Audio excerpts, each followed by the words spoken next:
Horror कहानियां थी। घर वापसी। पूरे 10 साल के बाद महेश शर्मा अपनी पत्नी रेखा और बेटे अमित के साथ यूएसए से इंडिया वापस लौट कर आए थे। पिछले 10 साल में उनका एक बार भी इंडिया आना नहीं हुआ था, इसलिए इतने बरसों के बाद अपने घर वापस लौट कर आने के कारण वे सब बहुत खुश थे। महेश ने पहले ही अपने नौकर से कहकर अपना पुराना घर साफ करवा लिया था। अब वो तीनों अपने घर पहुंचते हैं। कुछ भी कहो, अपने देश में लौटने की फीलिंग्स अलग ही होती है। क्यों रेखा, ठीक कहा ना मैंने? बिल्कुल ठीक कहते हैं आप। 10 साल कब निकल गए पता ही नहीं चला। 10 साल का था अमित जब हम यहाँ से विदेश गए थे। मम्मी पापा, जब मैं यहाँ से गया था तो मेरे बहुत सारे दोस्त थे, आसपास के घरों के कॉलोनी वाले। अब तक तो वो सब भी कितने बड़े हो गए होंगे, पता नहीं अब यहाँ रहते भी होंगे या नहीं। वो पिंकी याद है? बचपन में पूरा समय अमित के साथ ही खेलती रहती थी। कितनी प्यारी बच्ची थी। कौन? वो अपने गुप्ता जी की बेटी? हाँ हाँ वही। गुप्ता जी अभी भी इसी मोहल्ले में रहते हैं। देख लेना, हमारे आने की खबर सुनकर दौड़ कर चले आएंगे। मम्मी पापा, आप लोग बातें करिए, मैं अपने कमरे में सोने जा रहा हूँ। मुझे कुछ देर आराम करना है। अमित अपने कमरे में जाता है और आराम से बेड पर लेट जाता है, लेकिन जैसे ही उसने अपनी आंखें बंद की उसे लगा कि कमरे की खिड़की के बाहर से किसी ने उसे आवाज दी। अमित, तुम लौट आए? मैं कब से तुम्हारा इंतजार कर रही थी। कौन है वहाँ पर? अगर कोई है तो प्लीज अंदर आ जाओ। अंदर आकर बात करते हैं ना। इस तरह खिड़की के बाहर से बोलने की क्या जरूरत है? लेकिन मैं तो यहीं रहती हूँ, तुम्हारे कमरे की खिड़की के बाहर, और मैं अंदर नहीं आ सकती। अरे बड़ी अजीब बात है, अंदर क्यों नहीं आ सकती? वैसे तुम हो कौन? अमित के इतना पूछते ही अचानक आवाज आना बंद हो जाता है। लगता है कि कोई मजाक करने की कोशिश कर रहा है। बाद में देखता हूँ। अब अमित एक बार फिर अपनी आंखें बंद करके सोने की कोशिश करता है, लेकिन इस बार जैसे ही वो आंखें बंद कर सोने के लिए दूसरी तरफ करवट पलटता है तो उसे एक छोटी बच्ची बाजू के बेड पर लेटी दिखती है, जिसे देखकर वो घबरा कर उठ जाता है। कौन है? कौन है? कोई है? क्या हो गया है मुझे? अचानक से छोटी बच्ची क्यों नजर आ रही थी मुझे? लगता है ज्यादा ही थक गया हूं मैं। थोड़ी देर के बाद अमित गहरी नींद में सो जाता है। अगली सुबह जब अमित सोकर उठता है और अपने कमरे से बाहर आता है तो अमित को देखकर महेश और रेखा के होश उड़ जाते हैं। ये क्या बचपना है अमित? ये तुमने अपना हुलिया कैसा बनाया हुआ है? पागल हो गए हो क्या? आज से पहले तो बेटा तुमने कभी ऐसी कोई हरकत नहीं की। अमित, तुम कोई दूध पीते बच्चे नहीं हो, 20 साल के जवान लड़के हो, और ये किस तरह का मजाक है? मम्मी पापा, अब गुस्सा क्यों हो रहे हो? मैंने क्या किया है? अभी अभी तो नींद से उठकर आपके सामने आया हूँ और आप भी मेरे ऊपर गुस्सा कर रहे हो। क्या हुआ? रेखा अपनी जगह से उठती है और एक छोटा सा आईना लाकर अमित की आंखों के सामने लगाती है। ये देखो, तुमने अपने सर पर रंग बिरंगी रबड़ लगाकर 2 चुटियां बनाई हुई हैं और हेयरबैंड लगाया हुआ है और आंखों में काजल। पागल हो गए हो क्या? तुम्हारी तबीयत तो ठीक है ना? अमित ने घबराकर अपने बालों से वो रबर बैंड निकाल दिया, हेयर बैंड भी फेंक दिया। मम्मी पापा, मैं सच कह रहा हूँ, मुझे इसके बारे में कुछ भी नहीं पता। यह सब किसने किया है? आप बताइए, क्या मेरा बचपन का कोई दोस्त आया था जिसने नींद में मेरे साथ ये सब किया हो?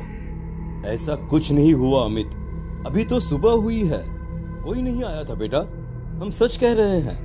किसी ने तुम्हारे साथ मजाक नहीं किया है, लेकिन तुमने ऐसा क्यों किया, तुम बताओगे? अरे मैंने कुछ नहीं किया, मैं सच कह रहा हूँ। और अभी मैं नहाने जा रहा हूँ। पता नहीं क्या हो रहा है मेरे साथ। कुछ देर के बाद अमित अपने कमरे से तैयार होकर आता है और कॉलोनी में घूमने के लिए घर से बाहर निकलता है। थोड़ा आगे चलने पर उसकी नज़र अपने घर के पड़ोस वाले घर पर पड़ती है, जहाँ पर अब सन्नाटा था। ये देखकर अमित ने वहां से गुजर रहे एक आदमी से पूछा। एक मिनट भैया, सुनिए, क्या इस घर में अब कोई नहीं रहता क्या?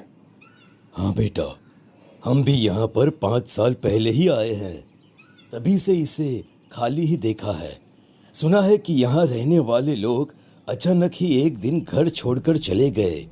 उनके बारे में इस कॉलोनी के लोगों को जरा अजीब अजीब बातें करते हुए देखा है। अजीब अजीब बातें मतलब क्या? बेटा, किसी से कहना मत, वो क्या है ना, मोहल्ले की बात है। लोगों को पता चला तो बिना बात की बातें बनाएंगे। हाँ हाँ, मैं किसी से कुछ नहीं कहने वाला, लेकिन आप बताइए तो सही प्लीज। बेटा, सुना है इस घर में किसी की आत्मा का वास है। कई लोगों ने इस खाली घर से कभी कभी किसी की रोने की आवाज सुनी है। अब सच्चाई क्या है वो तो भगवान ही जाने। ओह, तो ये बात है। वैसे लोगों का क्या है, कुछ भी बातें बनाते हैं। पता नहीं कौन कौन सी अंधविश्वास भरी बातों में विश्वास रखते हैं लोग। थैंक यू भैया, थैंक यू। बताने के लिए आपका बहुत बहुत शुक्रिया। पूरा दिन शहर में घूमने के बाद अमित जब शाम को अपने घर पहुंचा तो खाना खाने के बाद सीधा अपने कमरे में चला गया। थोड़ी देर के बाद रेखा और महेश ने अमित को बाहर बुलाया, लेकिन अमित इस बार जैसे ही अपने कमरे से बाहर निकला तो रेखा के पैरों तले जमीन खिसक गई। उसने चिल्लाकर अपने बेटे अमित से पूछा, ये क्या भी होता मजाक है अमित? तुमने अपना हुलिया इस तरह से क्यों बिगाड़ा हुआ है? और ये गुलाबी फ्रॉक पहनने का क्या मतलब है? लगता है हमारे बेटे को कोई दिमागी परेशानी हो गई है। किसी ने इसके ऊपर कुछ कर दिया है रेखा। हमें इसे डॉक्टर के पास ले जाना चाहिए। अरे लेकिन अभी अभी बाजार से आया तब तो बिल्कुल ठीक था, और इतनी सी देर में मेरे बच्चे को क्या हो गया? अमित एक छोटे बच्चे की तरह ताली बजा बजा कर हंसने लगता है और छोटे बच्चे की तरह ही बात करता है। मम्मा मुझे फ्रॉक पहनना बहुत अच्छा लगता है।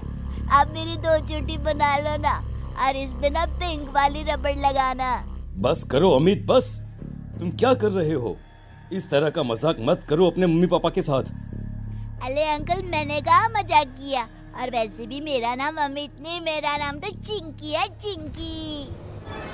चिंकी का नाम सुनते ही रेखा और महेश पूरी तरह से घबरा गए। उन्हें विश्वास नहीं हो रहा था कि उनका बेटा चिंकी का नाम लेकर उसकी तरह क्यों बिहेव कर रहा है, क्योंकि चिंकी की मौत हुए तो 10 साल से भी ज्यादा समय बीत चुका है। रेखा और महेश ने किसी तरह अमित को सुला दिया, लेकिन रात को अचानक अमित के कमरे से किसी की डरावनी आवाज आने लगी। लौट आई हूँ मैं, लौट आई हूँ, और अब यहीं रहूंगी तुम्हारे घर में, क्योंकि यहीं पर मेरी जिंदगी खत्म हो गई थी। तुम तो इतने जवान हो गए, लेकिन मैं तो छोटी सी रह गई ना। मैं चिंकी हूँ, मुझे फ्रॉक पहनना बहुत पसंद है। महेश और रेखा ने घबराकर अमित के कमरे का दरवाजा खोला तो वो दोनों हक्के पक्के रह गए। वहां एक 3 साल की बच्ची का साया पूरे कमरे में घूम रहा था। उसकी आवाज बिल्कुल अमित के जैसी थी और अमित की आवाज एक छोटी सी बच्ची के जैसी। मम्मी पापा, देखो चिंकी वापस लौट आई है। वो मेरी वजह से चली गई थी और अब वह वापस लौट आई है। देखो ना मम्मा, चिंकी को आइसक्रीम खाना बहुत पसंद है, उसको आइसक्रीम खानी है। आइसक्रीम लेकर आओ ना उसके लिए। अब तुम हमेशा मेरे साथ ही रहना, तुम बहुत अच्छी हो। मुझे तुम्हें उस दिन उस खिड़की से धक्का नहीं देना चाहिए था। ये मैं क्या सुन रहा हूँ?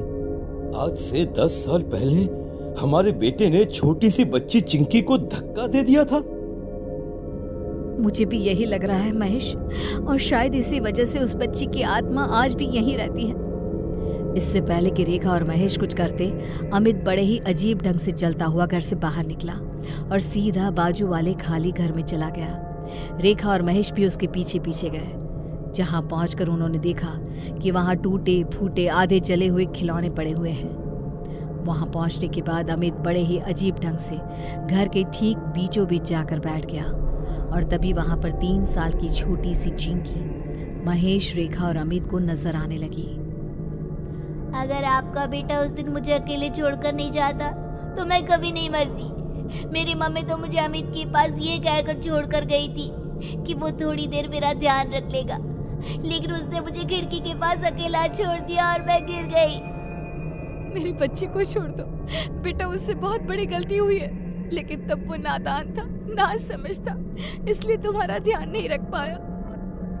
अगर अनजाने में अमित से गलती हुई होती तो मैं उसे माफ कर देती, लेकिन जानती आंटी, इसने मुझे जानबूझकर खिड़की से धक्का दिया था ताकि इसे मेरा ख्याल ना रखना पड़े और ये अपने दोस्तों के साथ जाकर खेल सके।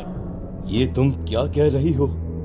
अगर ये सच है तो फिर यही सच है, और आज के बाद से मैं हमेशा अमित के शरीर में रहूंगी, और जब मेरा मन करेगा तब बाहर आऊंगी।